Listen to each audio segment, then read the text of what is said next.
You know that poster that was on the wall of like practically every kindergarten classroom you were ever in? Oh, yeah, usually with a cartoon turtle. Right, the turtle. Or maybe a brightly colored sun telling you to treat others the way you want to be treated? Yeah, it's everywhere. It is.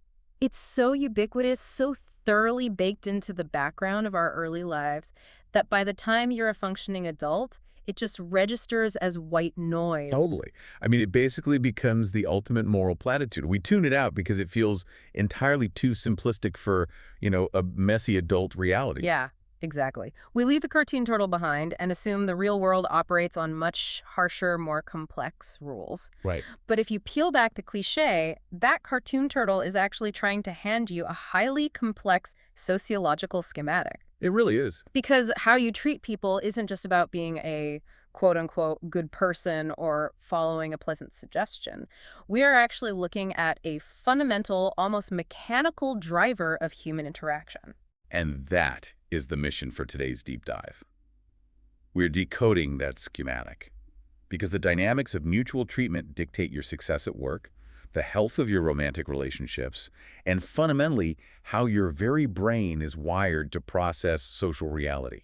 Oh, for sure. This isn't just philosophy. It is a biological and psychological law of exchange. Okay, let's unpack this. Because if we look at the historical sweep, this idea isn't some modern psychological invention. Not at all. It's practically the default operating system for human civilization. I mean, before we had fMRI machines mapping the brain or behavioral economists studying human interaction, ancient cultures had already reverse engineered this behavioral baseline. And they did it completely independently of one another, which is fascinating. Right. You see this core operating system running in wildly different theological and geographic context. I mean, the most obvious is the Golden Rule, which shows up in almost every major world religion as a proactive baseline for morality. Yeah, it's essentially the mandate to make the first move. You don't wait for the environment to dictate your behavior, you know? You set the tone. Exactly. And then you look at Eastern philosophies, and you see the exact same mechanism conceptualized through karma. Right. People often mistake karma for, like, a cosmic point system, but it's really the law of moral causation. Mm. It argues that every action, whether physical or purely mental, generates an energy that eventually returns to the source. It's cause and effect applied directly to human behavior, Yes. which aligns perfectly with the Confucian concept of Ren, or benevolence. Reading through that specific philosophy, social harmony isn't treated as an accident or a lucky coincidence. No, it is an active achievement. Ren relies on this complex web of reciprocity, where individuals fulfill mutual obligations with respect. Hmm. If one person acts maliciously, they pull a thread that collapses the harmony of the entire web. Hmm. The individual and the community are bound by how they treat one another. So that philosophical framework makes intuitive sense, but it's still, I don't know, abstract. It's easy to write off ancient philosophers as just wanting people to get along. But here's where it gets really interesting. How does ancient philosophy map onto modern biology?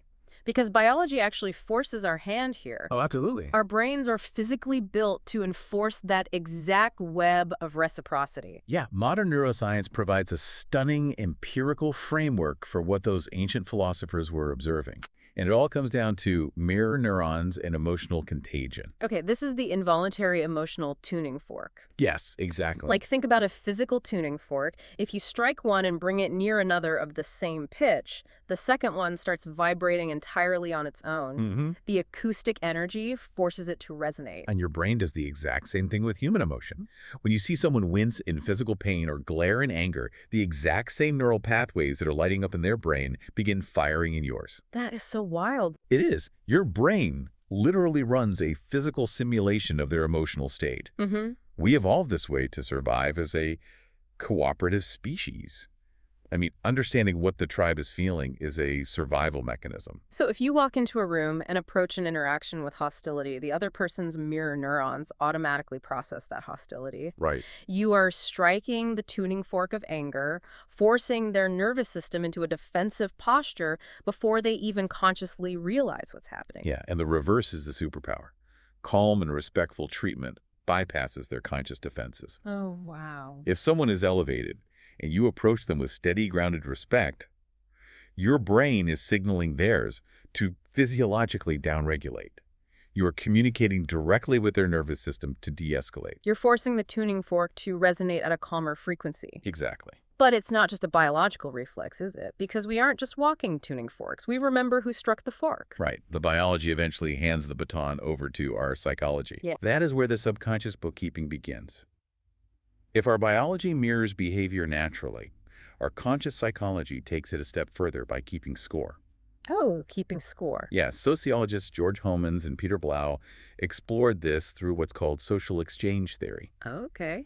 It basically argues that human interaction is often just an ongoing, subconscious cost-benefit analysis. We are constantly, quietly trying to maximize social benefits and minimize social costs. So it feels like a psychological ledger. Yes. Like we walk around with an invisible balance sheet hovering over everyone we interact with. When you treat a coworker with genuine respect or cover for them when they're overwhelmed, you are making a deposit into their ledger. You're providing a tangible social benefit. And the human mind absolutely despises an unbalanced ledger. That deposit creates a psychological tension. Interesting. It creates an obligation for the recipient to clear the debt by returning the favor. It's a subtle but intense internal pressure to balance the scales. So let's play out the negative side of that. If I'm having a terrible morning and I snap at the barista, or I'm unnecessarily blunt with a colleague, I'm extracting a social cost. Right, you are pulling from their account. Mm. And because they feel cheated in that social exchange, they will feel a subconscious compulsion to balance the ledger by exacting a cost from you. Ah, I see. Maybe the coworker suddenly takes 3 days to reply to your urgent email, or the barista gives you decaf. The ledger always demands balance, whether positive or negative. Which makes every casual interaction feel a bit like a high-stakes transaction. It does. But there's an even deeper psychological layer to this expectation game, right? The Pygmalion effect. Or some call it the Rosenthal effect. Right. It is the psychological architecture of a self-fulfilling prophecy. The Pygmalion effect dictates that higher expectations literally lead to an increase in performance. So if you treat someone as though they are highly capable, intelligent, and trustworthy, They actually become more capable and trustworthy. They inhabit the role you've assigned them. that's crazy. People internalize the traits projected onto them by the people they respect. So if you assign a positive identity to a subordinate or a partner, they will actively look for opportunities to prove you right. They want to fulfill the expectation. Exactly. But the dark side is just as potent. Right. So what does this all mean for us? Are we basically casting people in roles, like treating them like the hero or the villain and watching them read the script we handed them? We absolutely are. You breed the exact behavior you fear. If you constantly treat a partner like they are inherently selfish, eventually they will stop trying to be generous. Because why bother? Right. They realize you've already finalized the verdict, so why put in the immense emotional effort to change your mind? Right. They just read the script you handed them. Treating someone with suspicion breeds untrustworthy behavior. That corporate and psychological theory is fascinating, but let's bring it down to earth. Sure. How does the listener actually deploy this knowledge on a Tuesday afternoon when they're overwhelmed by difficult people at work or at home? Let's start with the workplace. Well, the workplace is the ultimate laboratory for this principle. Consider transformational leadership. Okay. This is the stark opposite of the old school command and control micromanagement style, where a boss extracts value through fear. Transformational leaders operate by treating employees with inherent dignity, offering autonomy, and actively investing in their personal development. They are handing out the positive Pygmalion script, like, I trust you, you are a capable expert. And statistically, the results are undeniable. Leaders who model this behavior see massive boosts in loyalty, significantly higher retention, and greater overall productivity. Wow. By treating the employee as a highly valued asset, the employee balances their psychological ledger by valuing the company and their work. But my absolute favorite real-world application of this ledger concept from the sources is the service recovery paradox. Oh, yes. It almost sounds counterintuitive when you first hear the premise. It is a brilliant, measurable manifestation of the cost-benefit exchange. Right. So let's say a customer buys an expensive product and it immediately breaks, or their long-awaited flight gets canceled. They are furious. Understandably. But if the company's customer service meets that furious customer with extreme empathy, takes full ownership, and completely solves the problem, that customer often becomes significantly more loyal to the brand than a customer who never had a single problem in the first place. You would naturally assume a flawless, frictionless experience creates the most loyalty. But remember the tuning fork and the ledger. The customer approaches vibrating with frustration, Expecting to have to fight for a refund, they expect to pay a heavy social cost just to be heard. Instead, the company absorbs the anger, refuses to get defensive, and floods the ledger with deposits. Exactly. The massive contrast between the negative expectation and the overwhelmingly positive treatment creates a profound psychological debt. Right. The customer feels seen and valued in a moment of extreme frustration and vulnerability. They balance that new positive debt through intense brand loyalty. That corporate loyalty is fascinating, but the stakes there are relatively low compared to real life. Sure. If we take that exact same ledger mechanism and apply it to a marriage or a close friendship, the concept of customer service transforms into conflict resolution and emotional vulnerability. Yes. In domestic or romantic relationships, our mirror neurons are hypersensitive. The stakes are deeply personal. During a disagreement, active listening and validation become your ultimate tools. How so? Well, if you can pause your own defensive reaction and genuinely validate your partner's perspective, even if you fundamentally disagree with their conclusion, you model the exact calm, receptive behavior you need from them. You act as a circuit breaker. Yes. Because most arguments are just a feedback loop of defensive communication. Like, you attacked me, so I attack you harder. Validation breaks that circuit. It forces the other person's mirror neurons to register calm and understanding. It shifts the environment from a hostile extraction of costs to a mutual offering of benefits. And this is how deep trust is built. Trust isn't an overnight phenomenon.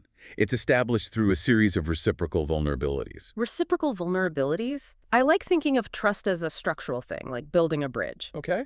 When you share an insecurity or a deep secret with someone, you are laying down a load-bearing beam. You are testing if the structure can hold your vulnerability. Right. And if they treat that vulnerability with care, if they don't judge you or weaponize it during the next argument, they reinforce the structure. Yeah. And by doing so, it acts as an invitation for them to act as a safe harbor.